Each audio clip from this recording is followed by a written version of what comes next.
asociado más bien a una etapa temprana de la infección, ¿no? Que eso fue lo que nosotros tratamos de postular después de estos hallazgos, ¿no? Pacientes con fiebre dengue tienen óxido nítrico sérico elevado, pero no pacientes con fiebre hemorrágica dengue. Entonces esto también indicaba que podría estar asociado a una etapa aguda de la infección. Bueno, se han hecho cultivos, se han habido otras asociaciones.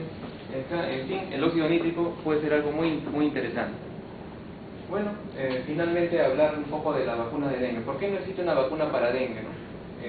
Existe para fiebre amarilla, virus, pero no existe para dengue. El principal problema es de que no se tiene...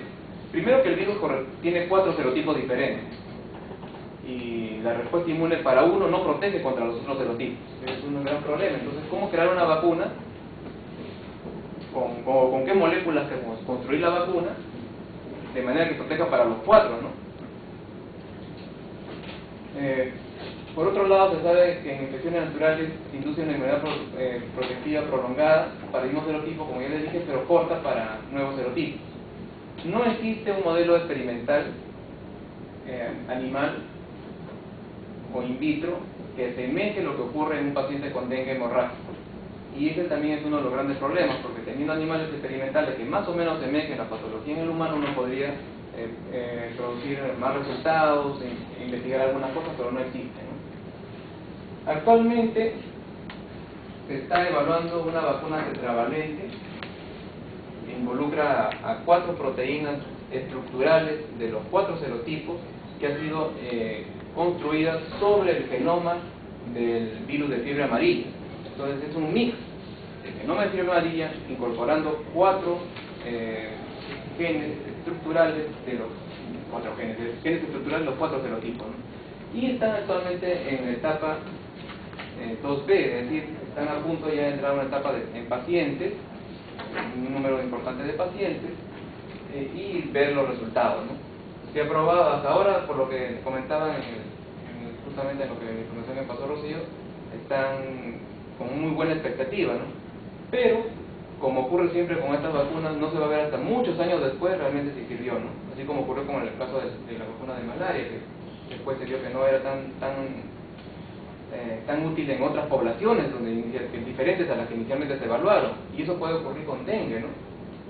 Hay un factor que es el factor genético, el factor de la población, la región, que van a influir de todas maneras en esta respuesta inmune de los individuos. En todo caso, yo pensaría, por ejemplo, en evaluar si voy a probar la vacuna tetravalente o alguna otra novedad, primero saber cuál es la respuesta inmune propia de la población que voy a evaluar o que voy a estudiar esta vacuna, antes de ponerme a estudiar o a aplicar la vacuna, ¿no? Pero lamentablemente esos estudios a veces no son posibles hacerlo, ¿no?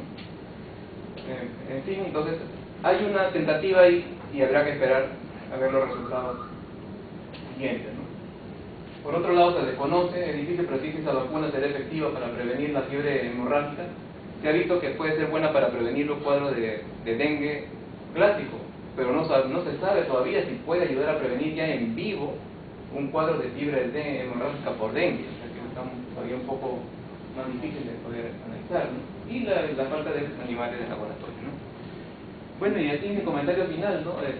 Terminamos el año del 2009, casi, este es un reporte del prácticamente noviembre. En Piura había más de 5.000 casos de fiebre hemorrágica, con más de 60 casos de fiebre hemorrágica, y habían varios fallecidos, ¿no?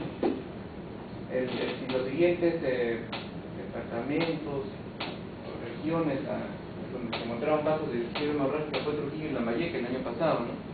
Y en este año, en lo que vaya del año, el primer caso de fallecido por dengue ha sido reportado en Piura. Con Adrián tuvimos la oportunidad de estar en Lambayeque y habían, a pesar de no salen en las estadísticas, pero ya habían casos de fiebre dengue, ¿no? De fiebre dengue ya había. Entonces, realmente los cambios climáticos, como ya lo dijo el doctor Brack, puede ayudar también a que todo ocurra más rápido, aumenten los casos, se vuelvan el clima. Ya vieron el video del clima, que el mosquito necesita una temperatura óptima para poder multiplicarse, y estos cambios climáticos pueden contribuir a eso, ¿no? Bueno, muchas gracias por su atención. Si hubiese alguna pregunta.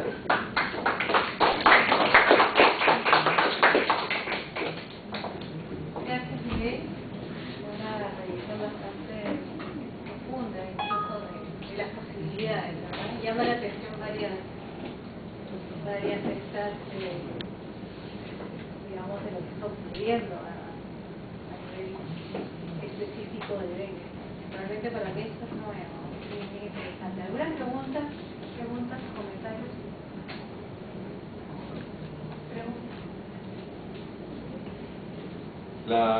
El pico de anticuerpos máximo, ¿en qué momento ocurre? En la primera infección. En la primera infección ocurre después de la primera semana, como la segunda semana. Ahí empiezan a subir. Y el máximo lo debe estar llegando como entre la segunda semana y la tercera semana, más o menos. Ahí empieza ya a tener... Empieza al quinto día, ¿no? O sea... Sí, empiezan a subir, pero el quinto día no, es algo que la técnica sea muy específica o muy sensible para poder detectar, es complicado, ¿no? Tiene que esperar un poco más para poder encontrar buena concentración de anticuerpos. Pareciera que la disminución de las partículas virales es acompañada con el incremento de linfocitos T.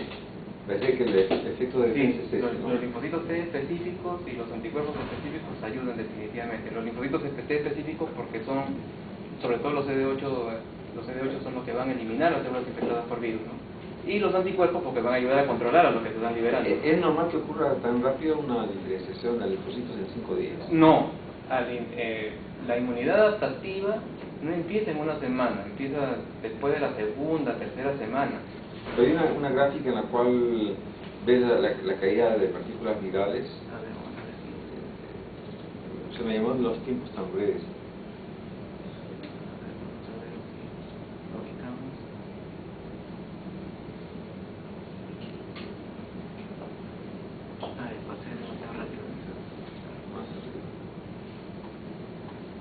Ahí. Esa es una infección primaria, ¿no? Asumo yo.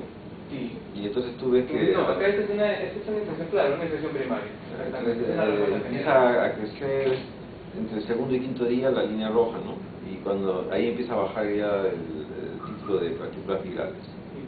¿Eso es normal? Yo no conozco neurología, ¿no? Entonces... Es un gráfico didáctico, pero que en esta parte no es tan correcta, ¿no? Porque en realidad los linfocitos T podrían empezar a activarse acá, de repente en los primeros días, difícil, ¿no? Después de la primera semana. Lo que pasa es que estamos hablando de qué es lo que ocurre realmente en vivo y qué es lo que uno puede detectar en laboratorio, ¿no? Entonces, obviamente, en laboratorio, si uno tiene método de detección, detectaría muy poco, casi nada de los linfocitos activados. Pero técnicamente hablando, podrían empezar la activación desde ahí. No habría ningún problema, solamente que hay concentraciones muy pocas y muy bajas, ¿no? La verdadera activación empieza después de una semana, más o menos, en general, ¿no? De hecho, más o menos debería estar empezando un poquito antes de que los anticuerpos, ¿no? Primero se dan linfocitos T y después la activación de B, ¿no? ¿Qué implica la activación de linfocitos T? Implica ya inmunidad adaptativa. O sea, cuando se activan T... Claro, pero ahí ya hay procesamiento de antígenos...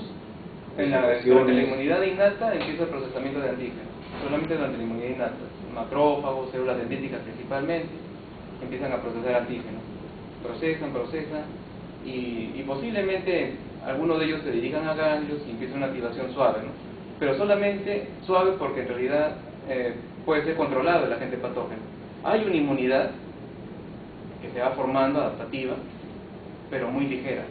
Pero si la infección o el agente patógeno está en mayor concentración y empieza una mayor activación de estos macrófagos y células dendríticas, inmediatamente ellos sí van a migrar y van a activar con mucho más potencia, en mayor cantidad, al linfocitos T.